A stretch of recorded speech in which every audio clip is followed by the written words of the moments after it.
That is curious.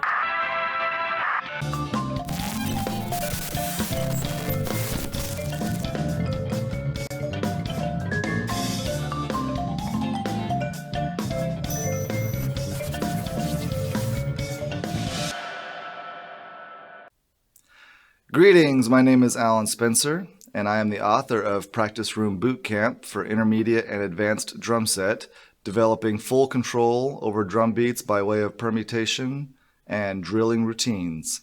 I'm very excited that you've taken an interest in developing mastery of a beat with me. You have reached this companion video tutorial, and after a little introductory information here in the beginning, we're going to do a walkthrough of the book together and explore everything that it has to offer. As pleased as I am that you've taken an interest in Practice Room Boot Camp, it's very difficult for me to convey all of the information that I think you would want to know in the text in the book. So I've made this supplemental information for you in video form because it's a lot easier to get all of the information in this format. So who am I? I am a musician and a teacher, recording artist, studio musician, stage musician, composer, arranger, transcribist, music historian, among a myriad of other disciplines. And if there's more information that you would like to know about me and everything else that I provide and offer, then my website is allanspencermusic.com. And you can also go to my YouTube channel, Allan Spencer Music Academy, which I'm pretty sure by now you already know because this video is posted on that channel, so here we are. I hold a bachelor's in music education percussion emphasis and a master's in music performance instrumental conducting, and both of those are from California State University, Fresno. I've played with just about any ensemble that I can think of, orchestras, any indie rock bands, jazz groups, touring musical theaters, and a handful of other projects of my own that you can see either on my website or YouTube or Facebook and all of those other platforms. My latest endeavor was playing with ukulele extraordinaire Jake Shimabukuro. I recorded with him in Nashville a couple years ago with percussion and marimba and stuff, and that was a lot of fun. If you want to check that out, I am available on his album called The Greatest Day. While I play most instruments under the sun, my percussion experience includes drum set, marimba, plus all of the other orchestral mallets like xylophone and vibraphone and such, drumline and pit, hand drumming, and I've played and taught all of these subjects with a total of over, well, if I counted summer camps and stuff, probably around 500 students or so. I've been teaching professionally for about 25 years, and of those 25 years, actual certified contracted teaching for about 15 years. By that I mean credential teaching in schools and stuff like that. So before we get into all of the actual playing of the book, I'm going to talk for a little bit here, and I encourage you to resist the urge to skip over this part, even if you kind of know this stuff already. Even I'm guilty of skipping over intros myself, and I regret that I have. And later on, I've gone back and looked at old method books that I worked through that I skipped over the intros, and discovered that I realize now that I missed a lot of really important information because of my eagerness just to jump in. So I'll talk for a little while and then we'll get to the music part. So who is this book for? Well, on the title it says it's for the intermediate advanced student, and for the intermediate student it would be for someone who is ready to cross that chasm into kind of the advanced realm. And if you are an advanced player, maybe you never took the time or was never given the guidance to fully expound on a beat. So if you're an advanced player, this is a chance for you to kind of go back and maybe fill in any gaps in your development. You can be a beginner, and of course I encourage you to try, but you might not be familiar with a lot of the stuff that I'm talking about. Mainly I'll be talking about permutations and subdivision, but I won't be covering kind of like the basic fundamentals like stick velocity or playing area on the drum or stick technique or reading rhythms or orchestrating around the drums and such. If you're not familiar with these essentials, make sure you have your teacher develop all of these skills, plus all the other ones that I didn't mention. You might still be able to understand the material in this book, but I'm going to move forward from this point on with the assumption that whoever is listening already understands these basics. So now let's go over the purpose of this book. And the main goal of this book is to give the student or the player who purchased the book an in-depth understanding of all the different combinations a beat has to offer, and then to condense those combinations into a highly efficient routine. Think of it as like leveling up your practice routine, like a lot of bang for your buck in the practice room, because everyone knows that your time runs out, especially if you're practicing. We tend to kind of get into a mode where we're rocking out or we're, not really deliberately focused. And this is a very focused routine that will turn probably what you would have done in an hour or 2 hours, maybe down to 20 minutes, and still kind of, getting a grip on all the stuff you needed to learn how to do. Percussion is a pretty amazing world, but it's very complex, and as much as any teacher would like to boast that they have the one-stop shop, everything you ever need to know in one book ready to give you, frankly, you could take all the information about percussion and it would fill an entire library of books and you wouldn't even get started. That's how complex and sophisticated the percussion world is. So instead, I decided to put my little dent in the body of work by trying to condense this subject matter into one book that serves as an excellent launching pad tool, so that when each drummer eventually branches out to different styles, it's a much easier transition. And you'll have more of a universal understanding of four-limb independence and physical mental mastery of a beat.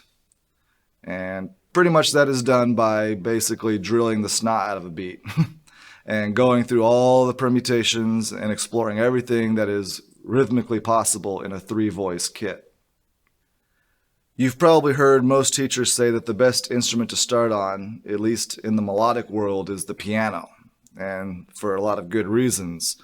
Mainly it's because of the nature of the instrument. Like, all of the notes are arranged in order for you. You play in both clefs. Often your hands are doing two different things rhythmically, and they have to kind of, work together in a marriage of sound. In the percussion world, the drum set is basically the equivalent of the piano. Stuff that you need to be able to do on the drum set will usually transfer well to a different percussion instrument. The drum set is like the skeleton key of the percussion world. So what you're going to learn in this book is training and grinding everything that you need to know in your body to fully understand a beat on the drum set. I consider this book like the key ring that carries your skeleton key in the percussion world. This book helps you carry that knowledge. Learning to build and understand a beat from all angles and possible combinations not only gives you the physical intelligence behind the motions and the physical memory, but also the mental intelligence. You will mentally understand what you're doing and why, and be able to anticipate what will come up a couple seconds or a couple beats ahead in the future, and then smoothly transition from one section of the music to the other. For those who play chess, this is a lot like taking a chessboard, which normally has 64 squares, and then reducing it down to 9 or maybe even 4. The whole point of this book is to hopefully get to the point where you reduce all of the unnecessary complexity through disciplinary drilling and then just analyzing how things are divided. Or even better, instead of the chess example, I kind of think of it like the Matrix, which is why I put kind of like a Matrix-style cover on the book, which, if for those who haven't seen the movie, there's a guy that at the end of the movie gets to the point where he understands everything in the world kind of in a computational sense. Like, he can see everything far in the future and knows exactly what's going on, and it shows like this computer code. It's kind of like what it is for this drum set book. When you're playing a beat, you see everything from the inside from all angles. So as I said, reducing complexity is pretty much the name of the game when it comes to drumming. If you don't find a way to be able to do that, you can get overwhelmed with how much material is going in your mind while you're trying to decipher what you're doing. Most drummers, at least that I've dealt with, they might process a beat as like a mess of ink on the page. And you read the same way you would read words in a book. And I would, like left to right. And you're not really kind of incorporating everything that's coming up or everything that's inside the beat and the way it kind of unfolds. But if you read more kind of like universally over the page, kind of like what a pianist would do, you'll have more physical and mental control. And that will manifest itself as I guess this is the best word, a cooler or more experienced sounding beat. And the drumming equivalent of what a pianist goes through when they're reading a piece of music is mainly developed through these two principles in drumming, which is permutation and subdivision, which we'll get into in a minute. When I first started using this technique, it wasn't written down anywhere. In fact, the guy standing behind the camera right now was one of my students who went through this with me. And we were working out of a book called The Funky Primer by a guy named Charles Dowd. And I would, for the most part, the Funky Primer is just a giant bank of beats. And I would have the student play through a beat, and they would play through the beat, and that's fine. And we would just kind of talk through. We'd say, okay, well now, can you play the beat, which right now is showing quarter notes in the hi-hat? Can you play the same beat with eighth notes? And, and then now open and close the hi-hat in certain spots, and so on. And eventually we kind of organically consolidated this into a routine that encompassed all the variations and became kind of an intense warm-up drill. And that's the book you see now is what eventually got written down from all the stuff we were grinding out for, before. Okay, so we're going to get into the basic rock pop beat. All of these beats that you see in this book are in 4/4. This is, for the most part, I would say the majority of the music you'll probably play as a drum set player for a long time. It exists in most pop music. It's kind of standard boilerplate stuff. When you see other time signatures like maybe 9/8 or 5/4, there will be differences, as you know, in sticking or the way your body balances while you play. But all of the guts, the real fundamental information that you learn in this book will still be there for you to help you. Because when you're in odd time signatures, the dominance is altered between the hands or between the limbs instead of what we call, straight or perpetual rhythm where, the right hand is always coming down on the beat or something. And that'll take a little more training on your part when you start to go into those time signatures. But fortunately, after drilling the routines in this book, you'll have that key ring to carry around with you, that skeleton key of the drum set, which will help you apply to all of the other disciplines or all of the other styles or all the other time signatures and such. All right, let's talk real quick about building a beat.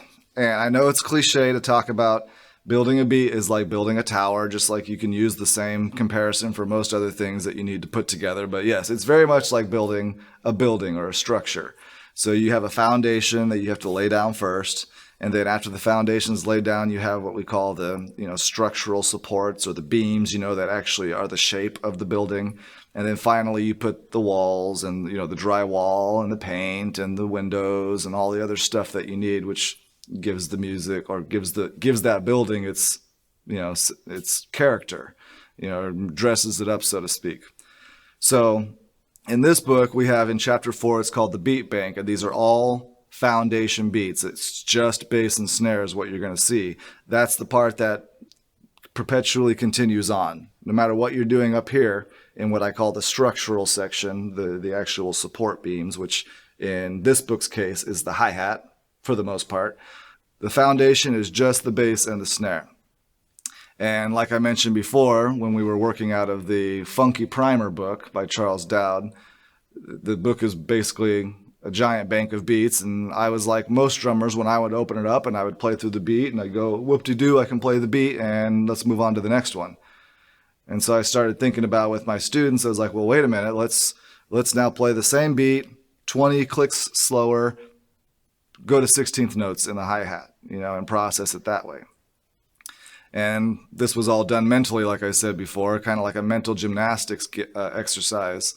And I thought, wouldn't that be cool to put it all into a book, which you're seeing now.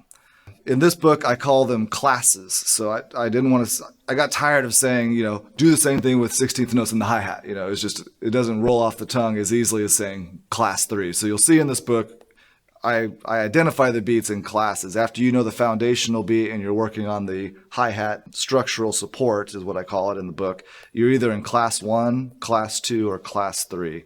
Class 1 is quarter notes in the hi-hat, class 2 is eighth notes in the hi-hat, and class 3 is 16th notes. That's the structural support, which the foundational beat, the bass and the snare, is the job that does that is your right foot and your left hand, which I know for you right now is backwards. I'll do it this way: right foot and your left hand. And then the hi-hat is with your left foot and your right hand. So you have your foundation. You put the structural supports on top of that, which is the hi-hat, and then the walls and the drywall and the windows and the paint and all that stuff is all of the extra pizzazz that you throw into a beat, like your fills, your stickings, your orchestration, your accents, and so on and so on. That's all the stuff that comes last. And so like when I was a young drummer, a song was basically a 3-minute long fill for me. So I was building a house that was all just made out of paint and drywall, and there was no foundation and no structural support. So when you build the beat in this fashion, you're going to have that real good meat and potatoes, guts, that funky kind of air about it. That's going to be undeniable. All right, I'm going to talk a little bit more about the complexity of the percussion world and trying to get full, complete control over every stroke that you make when you're playing the drums. Percussion is by far the most complex and intricate world I've ever known.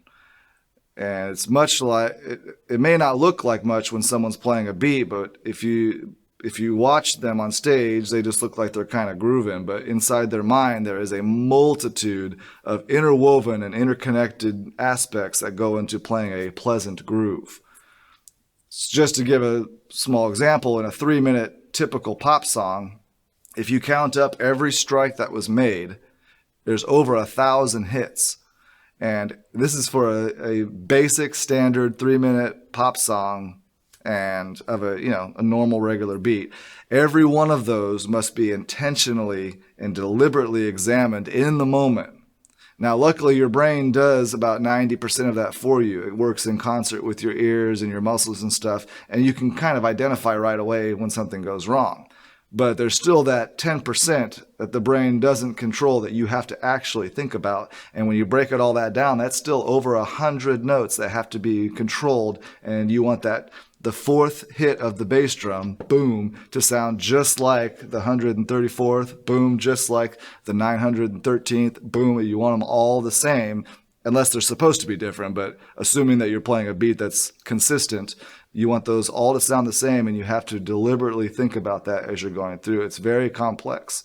And so is there a way that we can reduce all this and at least make it where, like I mentioned in the chess example, can you reduce the squares down to something that's simpler?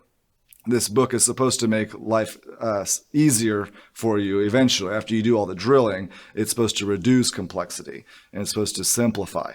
And that's when the beat really starts to sound pleasant. It starts to have that groove that is so good that you kind of forget about it, that it's there. And this pretty much breaks down what percussion is. It's simply the controlled, carefully timed organization of sound. And they're usually short sounds, quick percussive sounds. I mean, like, the cymbals have a little bit of, sustain and decay to them. But when you initially strike the cymbal, you have that first little burst. And so that's what the drum set is. That's our job. We control sound. A lot like a car engine. For those who know how a car engine runs, it's like a drum set, very carefully timed explosions that work in sync with each other. And just like the drums, there are different parts that move at different speeds with very, very little room for error. Being off by a small amount can destroy your engine, just as a drummer being off by a very small amount can destroy a song and even destroy a concert. It's pretty important stuff. And every new introduction that you make, to an engine kind of affects everything else that's running. Just like with drums, you might be playing a beat, and if you, throw something different in there, or you change the class, from class 1 to class 2 or something, it changes the whole experience. So that's the essence of what we do in the drum set world. All right, we talked about how to build a beat in the philosophical sense with your foundation and your supports and your walls and stuff, but now let's talk about the actual drums. In the simplest form, you need 3 sounds, 3 pieces, and most drummers know this already: the bass drum, the snare, and the hi-hat, which can also be said as the low frequency, the mid frequency, and the high frequency. Now, of course, there's all kinds of other styles that do their own thing. You know, jazz drummers typically have 4 pieces, rock is usually 5 pieces, funk is 6 pieces, metal has everything, even the kitchen sink. But no matter how you work, no matter what you do with all those pieces, in most cases you're just kind of expounding on the same concept of the 3-voice logic. Or another way to say it is you're just orchestrating a beat based on the 3-piece groove. And you've got 4 limbs, but you got 3 voices. And most of the time, there's little tricks that some drummers do where you can throw in extra stuff, even though you only have 4 limbs, but that's not for this book. For this book, I don't have any symbols written in. When you see the demonstrations, I mean, he's going to be using a symbol just because we're using the symbol in this case to punctuate, even though I'm sure most of you know sometimes in a song you're using symbols for some kind of color and doing other stuff, and that's all fine. But in this book, there's not going to be any symbols written. We're just going to basically start the phrase and end the phrase with a punctuation release that involves a symbol, or he might be using a ride every now and then. But whatever he's using on the ride is pretty much, as you know, what you're doing on the hi-hat anyway. So I'm just reducing the complexity for this book because this book is a practice book. It's not really intended for you to take any of these beats and go do these routines on stage, of course.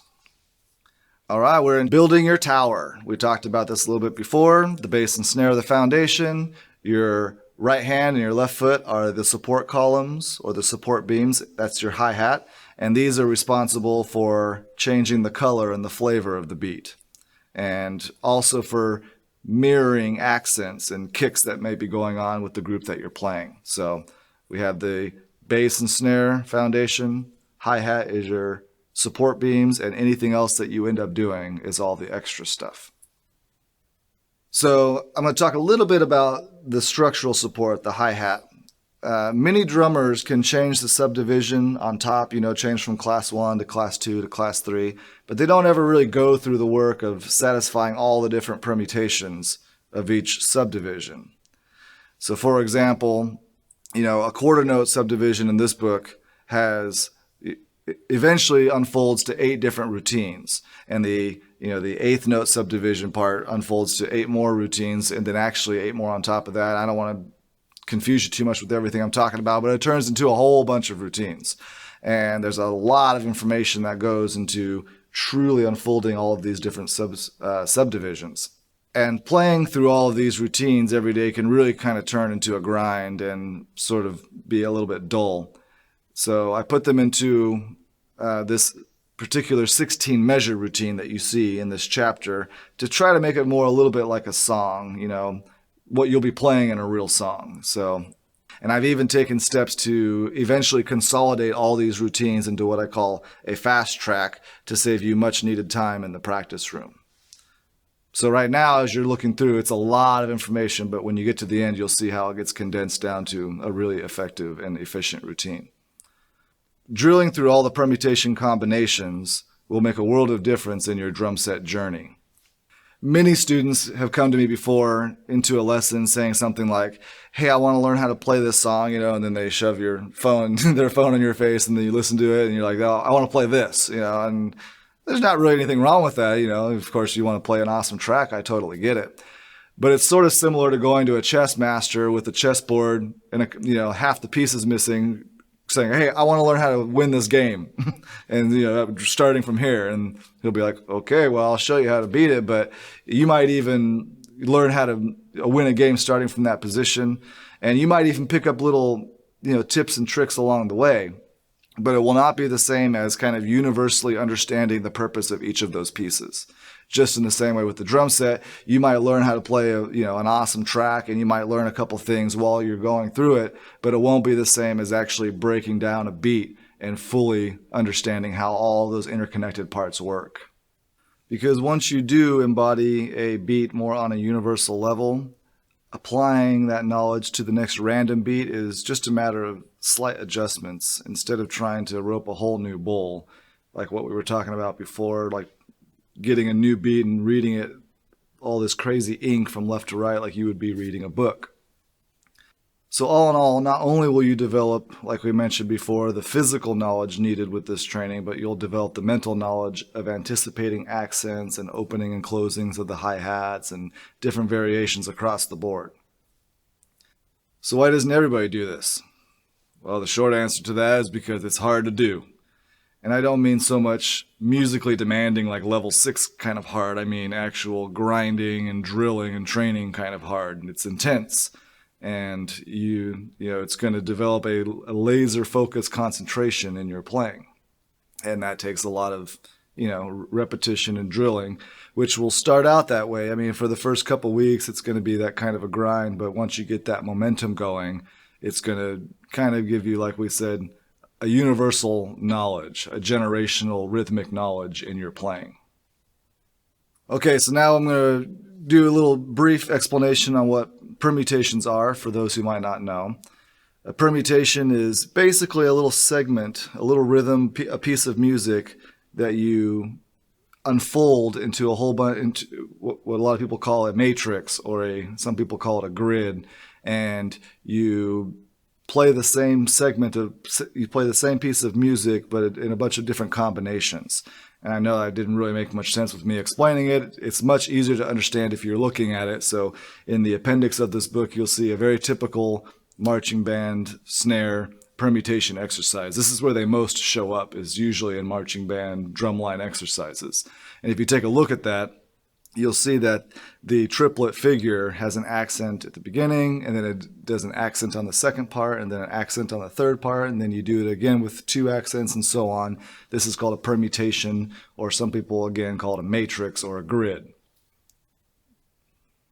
They also use this in mallet exercises with the mallets that you hold. You have mallet number 1, number 2, number 3, number 4, and different ways that you have the mallets fall down on the keyboard. Those are also called permutations. And the whole point of this is you try to account for every possibility, or for as many as you can, that you may encounter in the future. And for most of this book, the permutation that we're doing is not going to be so much the accents that you see in a marching band or a drumline exercise. The hi-hat will be serving the purpose of permutation here. That's what will usually be extrapolated out into the matrix. So again, a drum set beat in the basic sense is a foundation laid by the bass and the snare, with the permutations being played in the hi-hat, maintained by the right hand and your left foot opening and closing occasionally. So when you have this experience of playing drumline exercises, it's really important to also use that same skill on the drum set. And I've known a lot of drummers that could easily spank a marching snare permutation exercise, but when they sit behind the drum set and they're trying to read through a chart, they're trying to read it like you're reading a book, just trying to survive all the ink. And when something comes up that's a little unusual, or a variation of the beat they're playing or something, they struggle a little bit. And there's something just always not quite right about the way the beat sounds, and this is a hindrance for them when they're trying to creatively branch out. So that's why I said if we're doing all the work of making permutations and grid exercises in drumline, why don't we do it for drum set too? All right, what you're looking at here is the procedure for this book. And I guess the best way that I think about it is the way that folders work on your computer. You're going to take a beat from the Chapter 4 beat bank, you're going to drop it in a folder, and that folder, you click on it and it opens up 2 or 3 or 4 more folders, and you click on one of those folders and it opens up 7 or 8 more folders, and eventually you kind of get to the bottom of things. And so you take this beat from the Chapter 4 beat bank, stick it in front of you, and you decide what class you're going to do, class 1, class 2, or class 3, which then unfolds into a permutation matrix, which is usually 4 or 8 different possibilities that you'll be dealing with. And then you take each one of those individual beats from that grid and you drop it into what we call the 16 measure routine. the 16 measure routine is kind of like the final stage of investigation for a beat. So when you can take that one permutation, that one option, that one variation, and play it through a 16 measure routine, you have officially mastered that one option, that one beat. And that's the procedure you're going to go through for both of these chapters for all of the different variations, all the different options, all the different permutations. There's a lot of different words that you can use that are interchangeable, but that's the gist of it.